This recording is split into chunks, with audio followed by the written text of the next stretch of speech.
Welcome to Wellness Rebranded. We know there is so much conflicting health and fitness advice out there. And you're tired of the wellness fads, endless diets, and impossible standards that make you feel like nothing you do is ever enough. You're ready to tune into your mind and body and feel empowered around health. We're the Healing Trio, here to help you redesign your relationships with food, fitness, and yourself. I'm Elizabeth, registered dietitian and certified intuitive eating counselor. I'm Maria, licensed mental health therapist. And I'm Tara, personal trainer. Together, we're changing the narrative on health away from diet culture, hustle culture, and toxic positivity and towards healthful self-care. So grab your water bottle, get ready to laugh, learn, and grow. And let's start rebranding your wellness journey. Hey there, it's Elizabeth, and I've got a really important and free 10-day video series that I want to tell you about. It's called Informed, Diet Culture Truth Bombs You Need to Know Before Changing a Thing About Your Eating in January. Every year I see the same flashy and misleading diet culture marketing preying on people's insecurities as we head into the new year. I see well-meaning eaters falling into the same restrictive food traps again and again, jumping into programs and approaches that not only don't solve, but actually worsen their eating struggles and relationship with food in their bodies. And I think, if only they could know some key facts about dieting, food restriction, and what is and isn't likely to work when it comes to supporting their eating, health, and well-being, before committing to a single change. Well, now you can. In a 10-day series of short, I'm talking 5 minutes or less videos, I'll be pulling back the curtain on the most important information you need to know to make a fully informed decision about how to best approach your eating, health, and well-being in 2024. Just visit my Health and Healing with Intuitive Eating community on Facebook or send me an email at livehealthy@ElizabethHarrisNutrition to join. The link to my email will be in the show notes. I can't wait to see you there. Welcome back to another episode of Wellness Rebranded. I'm Elizabeth here with Tara and Maria, and today we want to break down the BMI and talk about why it is, frankly, BS. That's right. So I get this question a lot at the gym because we have this super cool scale that tells us how much bone density people have and how much muscle and all these different factors. And one of the things is BMI, of course. And it's the only thing on the sheet that anybody has ever heard of. And usually I cross it out immediately with a Sharpie and I say, don't worry about that, BMI is stupid. And we just move right on. But frequently I get the question like, well, why? Why is it stupid? Like, my doctor likes this and you don't like this measurement? So I figured we should do an episode on it. To be honest, I'm shocked we haven't done this already because I also have this conversation with essentially every single client. Yeah. So let's get into a little bit of where BMI came from. BMI was created by this guy named Lambert Adolphe Jacques Quetelet. Quetelet, actually, is how you pronounce it. You don't like my French pronunciation? Quetelet. Quetelet is his last Quetelet. name in the 1800s, Yes. 1860 or something. Yep, 1819, actually. Okay, thank you. So he was a statistician, and he kind of had... An astronomer. Yes, also that, and a social scientist. Mm-hmm. But he kind of had what this, he wasn't? A BMI master? A medical professional? Interesting. That's point number one. Right. Dude was not a medical professional. And also, this was the 1800s, so it would be unlikely that would have a hell of a lot of application to today's anything. Like many other things that we... Like many other things tell that have us, progressed. Tell the people, Tara, what he was originally setting out to do with this formula. So this was a pet project of his, and he originally wanted to find what he called the ideal man. Yeah. What do you feel like? I feel like you know more about that part. Well, he set out to, it was a project. He wanted to classify sort of the average man or the kind of essentially that. But it feels very eugenic-y. What? Wait, yes, it does. And also... What do you mean fine in terms of... He, statistically speaking, yes. He kind of wanted to, what are the average proportions or the proportions of the average man or something. But in his head. Well, he came up with a formula. Yes. But what is what was the desired appearance? He was just looking for, the mean. Okay. Statistically. And he did this for things not just body. He was like looking at like marriage rates, birth rates, I death didn't know rates. that. Yeah, he was looking at like a whole ton of stuff. And somehow we just kind of like cherry picked his body things and made it what it is today. Okay. Well, yeah, but the point about it is he was a Belgian astronomer in the 1800s. So he was looking at essentially white European men Only men. to come up with this, or to kind of validate this formula that he Yes. came up with. So it automatically is not inclusive. And also, he was looking at the population level. So he was looking at a group of people, not an individual. When he He came up with it. also excluded like people, he calls it people with round shoulders, and people who were not well from this. So it was really? I've never never heard really meant to be this like thing that it turned into. No, of course not. You know, but I mean, like in his defense, right? And so yeah. In his defense, he didn't really like set out to like make our healthcare system in 2023 a piece of crap. That wasn't his goal. It's just that his research kind of like started this. Yeah, so fast forward to the 1960s. Yes, so fast forward to 1972, there was a guy named Ansel Keys. Did I pronounce it right, Elizabeth? Yes. Quetelet. So the guy named Ansel Keys, he was a pioneer in nutrition research. He's a very well-known nutrition researcher. Yes, and he kind of rebranded this research that Quetelet did. And Wait, but are you going to talk about the MetLife part? So essentially what happened is that somewhere along the way, Metropolitan Life Insurance Company, I believe in the 1960s, started to notice they were using it for their insurance variable tables. Yes. And started to notice a trend that, I don't know how they got their hands on his formula, but somehow they did. And they started to notice a trend that people higher on, with a higher BMI had a Like decreased life shorter life expectancy.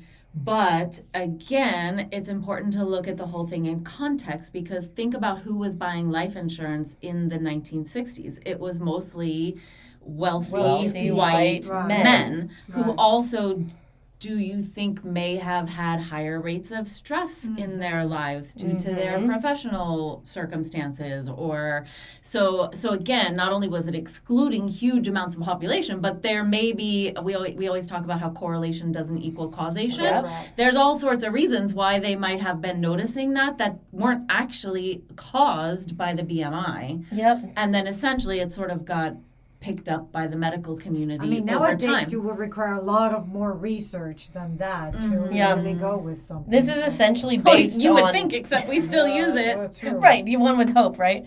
This is essentially based on like two studies, right? The original one from like the 1800s, and then Ansel Keys redid the research in 1972. He chose like 7,000 white males and had them all in apparently good health, which of course eliminates like a whole huge portion of the population. And he figured out the ratio. So for those of you who aren't aware, BMI is your weight in kilograms divided by your height in meters squared, and then it plots you on like a chart saying whether you're underweight, healthy, Quote, overweight, unquote, yeah. or obesity, like categories And all 1, 2, sorts of 3. trigger warnings, please. Yes. Right.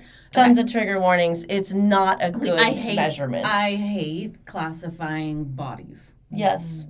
We all do, right? That's why we're here, to kind of rally against this. But because it is a measurement that is used a lot in our society today, we thought it was important to do an episode on what BMI is, because most people who sit in my office go, oh, I've heard of BMI, but I don't really know. Yeah. Right? And then essentially what it does is just tell you, like, oh, you're healthy, underweight, overweight. And almost no one knows the history of it. But there's also another really fascinating part of the history of BMI that we should be sure to mention, which is what we know it as today. In the late 1990s, the World Health Organization and the European version of the BMI was like a slightly different scale than the US one. And so in the late 1990s, overnight, the U.S. wanted to bring our number more in line with the WHO or our chart more in line with their chart. So we lowered the threshold. So overnight, 30 million Americans who previously the day before had been considered quote unquote normal weight were now bumped into the overweight or obese category. Now, mind you, absolutely nothing about their bodies changed. What changed is they lowered the threshold. And the other important piece of that story or that puzzle is the World Health Organization numbers were formulated based on lobbying, essentially, or people on that board had ties to the pharmaceutical weight loss industry and weight loss companies. So that is to say, they had a vested interest in making more people think that they were quote unquote overweight or obese because their companies stood to profit from that. Right. So this is like criminal. It sounds familiar in the mental health field. Yeah. When all of a sudden we start diagnosing with people with the same disorder because pharmaceutical companies need to sell a specific psychiatric medication anyway. Ah, fascinating. Yeah.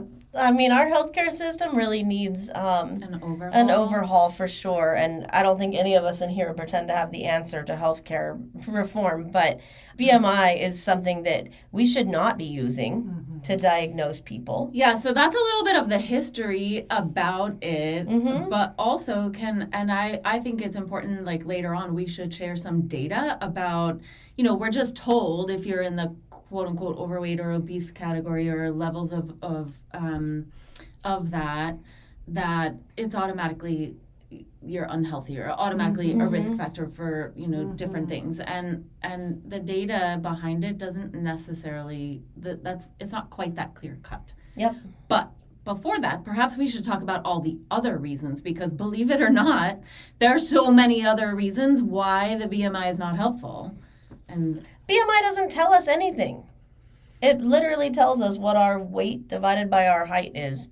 yes. And that is completely unmeaningful to us. And right? And it doesn't tell us if we're going to develop a disease. It doesn't tell us if we have a disease. It doesn't tell us if we're worthy of anything. Well, right? It's just completely nonsensical. It's not your blood sugar, your cholesterol, like any of those potential lab markers. But what I was thinking is, like, first of all, it doesn't take into account gender, right? It doesn't take into account diverse populations. Yep. It doesn't take into account muscle mass. And in fact, it actually negatively accounts for muscle mass. Yep. And which doesn't make any sense, because we know that higher muscle mass is correlated, right? Again, correlated, not causation, but we know that higher muscle mass is linked with better health outcomes and longevity. Less chance of injury. So that, it also doesn't take into account, what else, Tara? What am I forgetting?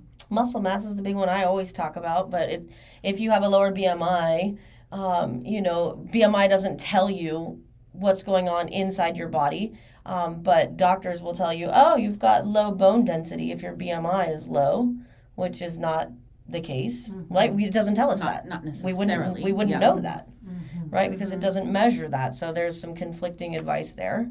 So this is one of the reasons why when people come to me and say, oh, but my BMI, I say, oh, I don't care. Your BMI is worthless to me as a personal trainer.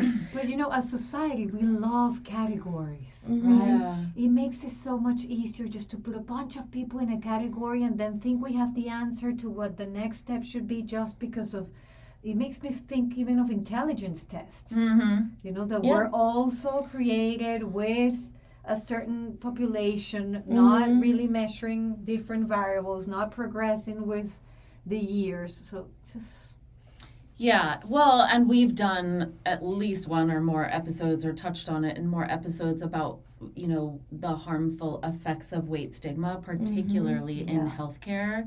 But the point is, we're using those BMI labels to classify, and then, obviously it wasn't the intention behind it originally, but it ends up hurting. People end up experiencing a lot of weight stigma and shame because of it. And people, but also many doctors, make assumptions about people based on their weight when they come in, right? Lower or higher weight, but unfortunately much more scaled towards the higher end. And the problem with that is you don't know what someone is or isn't doing in their life based on their BMI. And also even things like we have an episode planned on eating disorders, but a lot of eating disorders get missed in people in larger bodies because they don't fit the quote unquote profile of what people are expecting. And I've seen a lot of research and data coming out lately that actually I don't really want to say that it out loud because I don't have the exact data, but there's more and more research coming out that actually many people in larger bodies proportionally perhaps even experience eating disorders and completely gets missed. Yeah, sure. I completely agree with that. An example of how BMI can be harmful just from my life is I was thinking about going back to Shady Grove to have a second child. I've decided that's probably not in my plans at this time. But Elizabeth and I had a conversation about a year ago, or maybe less than that, where I said, okay, I want to go back to Shady Grove, but my BMI is this, and they only accept you if your BMI is, whatever it is, 39 or less or whatever. And I said, so I figured out I need to lose like 20 pounds to even be able to go back to do this, even though I have successfully carried a child and had a healthy pregnancy and gone through fertility treatments at a higher body weight. They still want me to do this. So how can I lose 20 pounds really quickly, even though that's not what I want to do and it's not something that's important to me? In order for me to get this treatment that I want, I need to do this. Yeah, that's a terrible position for anyone to be in, and it's very, very common to be denied care or to be told you have to lose weight in order to get a surgery that you might really need. Yes. I was also told along those same lines, I have a strong family history of uterine cancer. And the last time I was at my OBGYN, she was like, so if you get uterine cancer, you are too fat for us to operate on you. So the treatment would just be like an IUD and hope it goes away. And I was like, that sounds like terrible treatment for cancer. I definitely would want a hysterectomy because that's typically how we treat uterine cancer these days. And she was like, not going to happen. So her advice was basically to lose enough weight so that when I get uterine cancer, they can treat it. And I was kind of like, cool. Wow. That sucks. Yeah. But that's just another example of how, did she look at any of my other numbers? Yeah. Right. No. My other numbers are all healthy and fine. Right. I'm definitely healthy enough to survive a surgery. Right. And yet they wouldn't even consider that because my BMI is too high. Yeah. Right? Or where's the research to show that you're not? Sure. Right? Right. But there's a lot of data that is usually really surprising when I start digging in and sharing it with people. There's a lot of data to show that the BMI doesn't necessarily even show what we want. For example, a lot of people are really shocked to learn that the category with the highest mortality risk is actually underweight. And the category with the lowest mortality rate, Maria, do you know what it is? No. It's overweight. Yeah. And there's lots and lots of studies, but the one that I'm referencing specifically shows, and it comes directly from CDC data, that in between the two, so in between lowest mortality rate, highest mortality rate, is normal, and that first level of quote unquote obesity, and there's no measurable difference between the two. And they're in between lowest, highest mortality rate. And that, that's one so interesting. particular set of data, but there are many, many more. So we know, and there's another study that I'm thinking of where I think it's 30% of the people in a higher weight, I can't remember the exact BMI classification that they were using, but they were found to be metabolically healthy. And then if you look at the people in the quote unquote normal range, it's 29% of them were found to be metabolically unhealthy. So again, it's not telling us what it's supposed to be telling us. Yeah. And if I wasn't so tired today, I could rattle off a bunch of other kind of studies like that. But it's really quite shocking when you start digging into it because it's so counter to what we're told. Yeah, it's so common and so widely used, and it's such a piece of crap. Yeah, and really, like, when you start digging in, perhaps at the statistical extremes, the very, very ends of the scale or the spectrum, it maybe there's stronger correlations, but it's much wider. The range of sort of what we could consider healthy bodies is much, much wider than BMI would lead us to believe or than we typically hear about. Mm-hmm.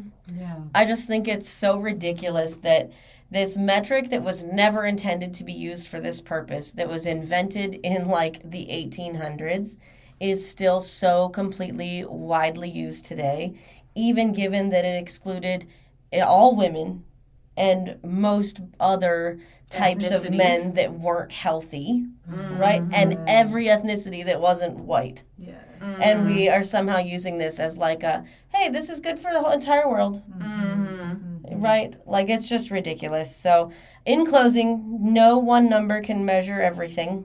Yeah, so I do think we should share. So if we don't look at, if we want to de-emphasize BMI, what else can we look at, right? Like specific lab markers. Yeah, lab markers would be the way to go for sure. Blood pressure, cholesterol, Family history. blood Family sugar, history. your family history. I would look at your muscle mass too. Yes. That's super important. You could look at some of your lifestyle behaviors. Those are Lifestyle, a small, they have an impact. It may not be as large as also as we think. But there's so many. I one time asked in my Facebook community, Health and Healing with Intuitive Eating, for like a little plug, come join us, what were your people's favorite measures to pay attention to? And it turned out to be a really cool list that people came up with. And so just, again, weight and health are not the same thing, and BMI is not really that useful. And the funny thing is, I think even most doctors would readily acknowledge that. It's just the insurance companies that sort of force us into using it a lot. Yeah, shout out to MetLife for starting us down this path. Oh, jeez. So, thank you for joining us for another episode of Wellness Rebranded. If you want to focus on your nutrition or your fitness or your mental health, right, without a side of diet culture and Yes. weight stigma, please reach out. We are here and we would love to talk to you. And for all our listeners in the Annapolis area, I'm going to have next year something called the Emotional Fitness Studio. It's going to be 24 wellness workshops throughout the year. So if you're in the area, please visit my website, thecoachingtherapist.com. All the information is going to be there soon. Thank you for listening. If you want to connect with me outside of this podcast, you can find me on Instagram at coaching_therapist. I'm Elizabeth. You can find me at Elizabeth Harris Nutrition or in my Facebook group, Health and Healing with Intuitive Eating. and I'm on Instagram and Facebook at Tara DeLeon Fitness. Guys, if you loved this episode or any of our other episodes, we would love it if you would leave us a review on Apple Podcast. It really, really helps us get the non-diet word out to the rest of the world. So please leave us a review. Yes, thank you.